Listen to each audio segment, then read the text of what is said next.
un autre épisode dans le programme Bien-être. Et dans cet épisode, nous allons parler de certaines choses d'ailleurs très bénéfiques pour le corps. Et on ne peut pas, disons, continuer à parler protéines, glucides, lipides, fibres, vitamines et minéraux sans parler des choses d'ailleurs qui manquent dans ce régime. Vous savez bien actuellement le grand manque, c'est surtout les phytoestrogènes, c'est les antioxydants et les fibres, un grand manque. Et on va parler de certains éléments qui sont très forts pour ce bien-être. Et on va se concentrer donc sur ces choses parce que le corps humain a besoin de tout. Il a besoin donc d'un régime complet et d'un régime où il y a tout, où il y a les minéraux, où il y a les fibres, où il y a les vitamines, les antioxydants, les enzymes, il y a les protéines, il y a les glucides, les lipides et tout ça. Il a besoin de tout, mais il a besoin de tout dans des proportions. Il a besoin de tout en quantité et en nature, de bonne qualité en quantité et en nature. Donc, parce que les protéines du poisson, donc la chair du poisson, ce n'est pas la viande du mouton. Et puis l'œuf d'élevage, ce n'est pas l'œuf naturel, c'est pas l'œuf donc du poulet fermier, donc un poulet naturel. Et puis quand on parle, disons, le blé, ce n'est pas l'orge, ce n'est pas le riz. Et actuellement, on parle manger équilibré, manger équilibré, c'est quoi finalement? Il faut définir donc ces choses. Et vous savez bien qu'en dessous de tout, quand on a les protéines, les glucides, les lipides, les minéraux, les vitamines, quand on a tout, il faut regarder certains éléments, est-ce qu'ils y sont ou pas. Parce qu'on mange un repas où il y a un grand varié, tout ça, et pourtant il y a un manque d'un élément qui est très important. Supposons que les gens, même ils vivent sur du pain, de la viande, les légumes et tout ça, et puis bon, c'est bon, d'accord, oui. Mais il faut regarder, est-ce qu'on a toutes les vitamines, on a la B1, la B3, la thiamine, est-ce qu'on a la riboflavine, est-ce qu'on a l'acide pantothénique, la pyridoxine, est-ce qu'on a la B9, la biotine, est-ce qu'on a la B12, etc. etc. Donc parfois, certaines vitamines ils comptent beaucoup plus que d'autres. Parce que si on regarde la vitamine D par exemple actuellement, il fait défaillance. Et la vitamine D, le Parlement, il fait défaillance. Pourquoi? Parce que d'abord, il y a une intoxication du corps à 3 niveaux. Il y a une intoxication au niveau de la peau.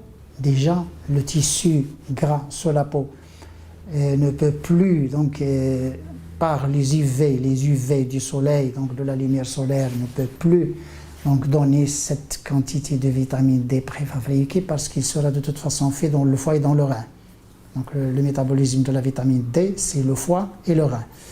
Mais sinon, quand on a une intoxication par les métaux lourds ou une intoxication par le plastique ou par d'autres éléments, on a une inhibition, on a un retard de la production de la vitamine D. C'est pourquoi d'ailleurs la vitamine D actuellement fait défaillance, d'autant plus que les UV actuellement, on a une grande concentration, on a une grande intensité des UV du soleil à cause d'ailleurs de la destruction de la couche d'ozone. Donc on a une grande fuite dans des UV du soleil et parfois quand on s'expose à une quantité élevée d'UV, on sort un cancer d'abord. Les UV sont cancérigènes et en plus quand l'intensité est supérieure à l'intensité voulue, donc la peau ne fonctionne pas, il y a une inhibition, il y a une rétro-inhibition.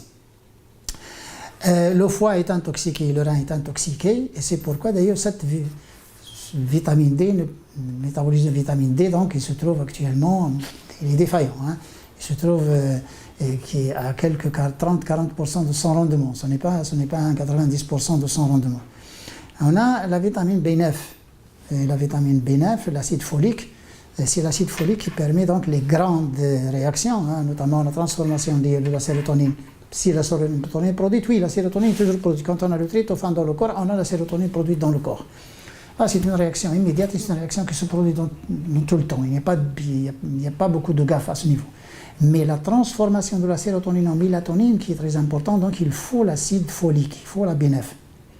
Et puis la transformation de l'épinéphrine en adrénaline, donc sans la B9, sans l'acide folique, il n'y a pas cette transformation. L'épinéphrine ne se transforme pas d'ailleurs en adrénaline. Et ça, c'est très important parce que si ça ne se transforme pas, on n'a pas d'adrénaline et là, il y a un problème. Et puis, l'homocystéine qui s'accumule dans les vaisseaux sanguins, et c'est l'homocystéine d'ailleurs qui abîme les vaisseaux sanguins par l'intérieur. Et quand les vaisseaux sanguins sont abîmés, il y a l'agglomération, il y a l'agrégation donc des plaquettes, c'est la formation de plaques à l'intérieur des vaisseaux sanguins. Bien sûr, on a on a un débit sanguin d'ailleurs qui diminue, et puis on a une obturation. Quand on obture un conduit, donc le cœur est amené à faire un grand coup, enfin envoyer le sang par force. Donc ça demande un grand travail d'ailleurs pour que le sang circule. Pourquoi? Parce que les vaisseaux sont bouchés. Donc on a une artériosclérose ou on a d'autres maladies, parce qu'on parle de maladies cardiovasculaires, les maladies cardiovasculaires, il y en a beaucoup. Donc ça peut appeler tout de suite à une hypertension. Quand on a ce phénomène, on a l'hypertension, d'autant plus que l'hypertension il est liée à autre chose, il est lié à l'hormone parathyroïde, un PTH, il est lié donc à l'état du sodium-potassium dans le sang, il est lié donc à l'équilibre hydrique, il est lié à beaucoup de choses, et puis il est lié à l'élasticité des vaisseaux, c'est l'oxyde nitreux qui permet cette élasticité, et il est lié aussi à l'état de l'HDL, LDL. Est-ce que le cholestérol se trouve sous forme mauvaise ou bonne? C'est la mauvaise, d'ailleurs la méchante c'est la LDL, et la bonne c'est l'HDL.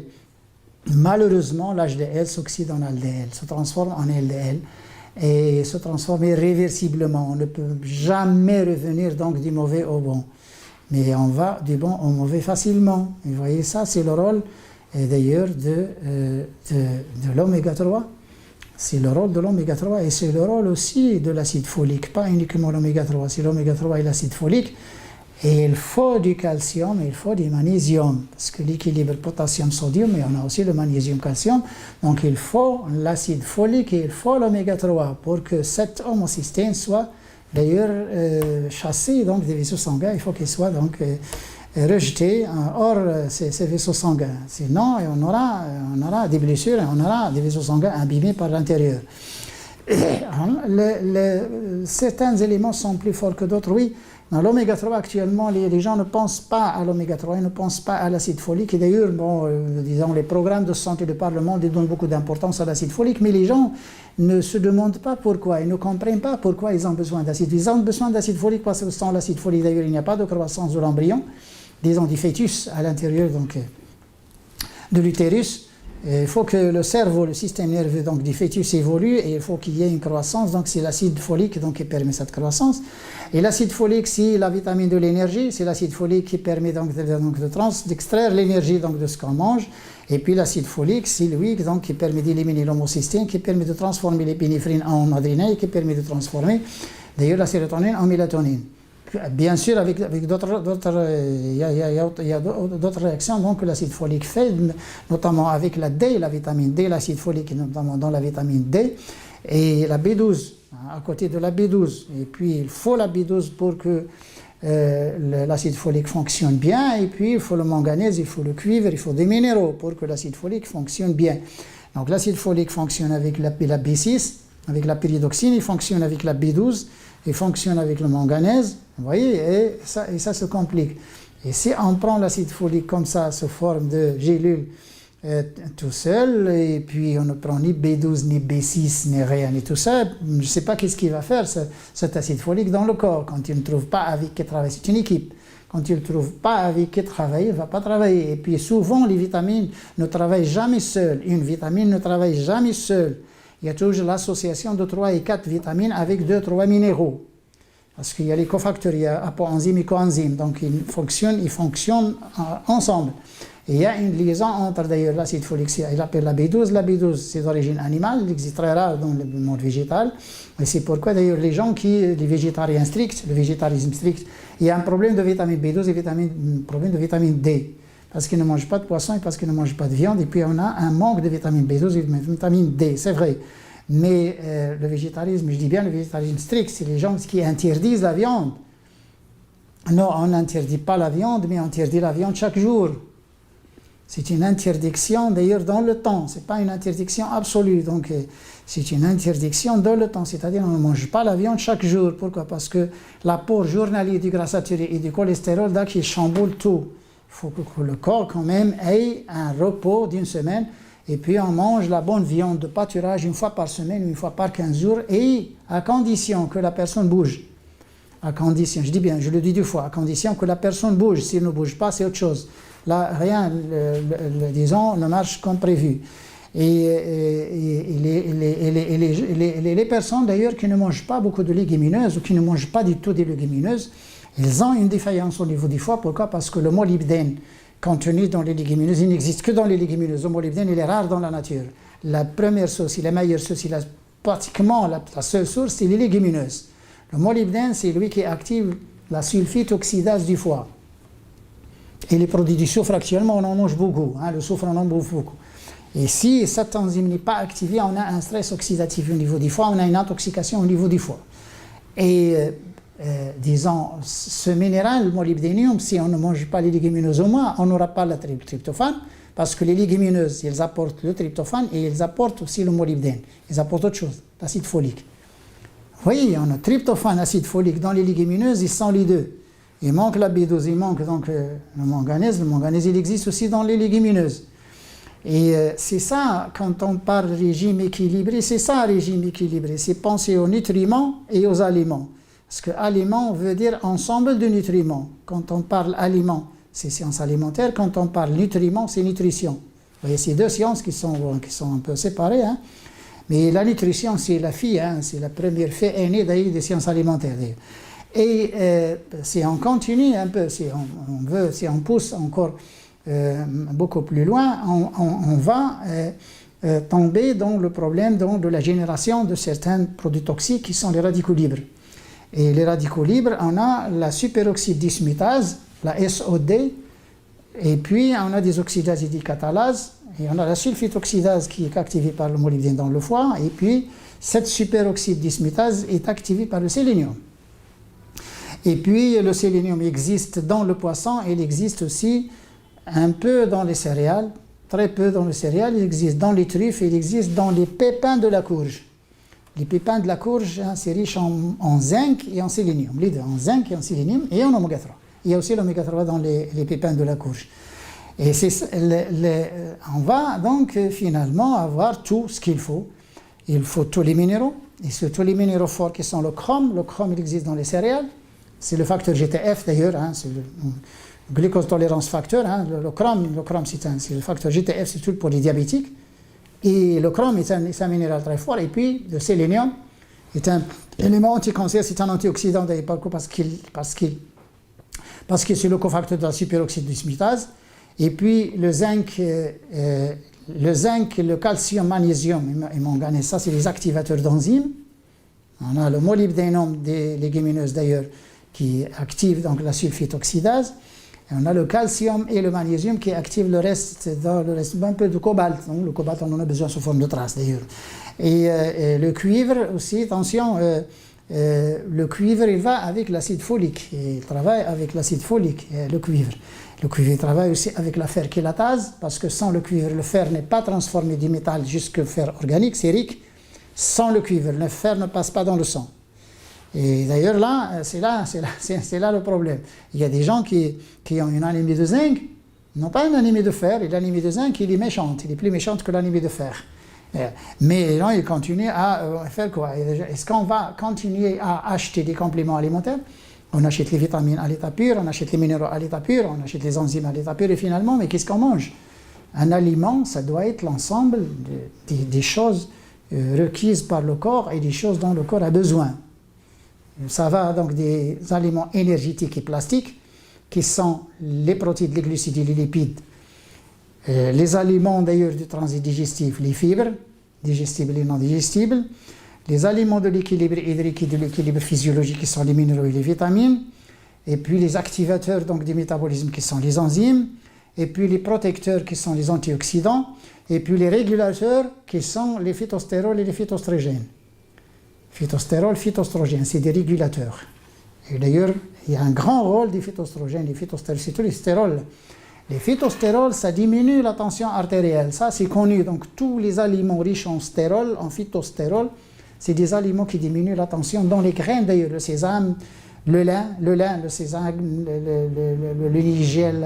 le nigella, etc. Ça c'est des graines qui sont très riches en phytostérol, sont testéroliques. Et certains céréales comme les alpistes, c'est les graines qu'on donne aux canaris, qu'on donne aux oiseaux. Les alpistes, ils sont stéroliques, ils sont plus stéroliques que l'orge, le maïs et le blé. Mais il y a des phytostrogènes dans le sang de blé finalement, mais on jette ce sont le blé, on le jette. Mais il est riche en phytostérol, en phytostrogène en quelque sorte. C'est les phytostrogènes, les lignes, la lignine et les lignanes qui se transforment en entérolactone et entérodule dans le sein, et c'est des inhibiteurs du cancer du sein. Bon, manger bien, manger équilibré, et tout ce bien-être, d'ailleurs, comme je dis au début, les éléments forts dans cette nutrition, parfois il y a des gens qui pensent aux protéines. Les protéines ne sont pas les éléments forts de la nutrition. On continue à faire peur aux gens, les protéines, il faut manger des protéines. Pas du tout. Les protéines, ce n'est pas un facteur tellement fort, etc., parce qu'on ne sont plus dans la sous-nutrition, mais on est en surnutrition. Les gens, ils mangent beaucoup. Et seulement, les protéines, il ne faut pas qu'ils soient déséquilibrés par le trop de sucre et trop de gras. C'est tout. Parce qu'il faut du gras, mais il faut du bon gras. Il y a des gens qui apportent « Ah, attention, le gras, il est bien pour oui, les phospholipides, c'est nature lipidique. Le gras est bon pour le corps, mais l'huile d'olive. Pas la graisse animale, pas les huiles raffinées, les huiles en trans, pas les huiles raffinées, je dis bien pas les huiles raffinées. La matière grasse qui se trouve dans les fruits secs, comme l'amande, les noix, etc., c'est bon. Donc les arachides, c'est bon. Le tournesol, c'est bon.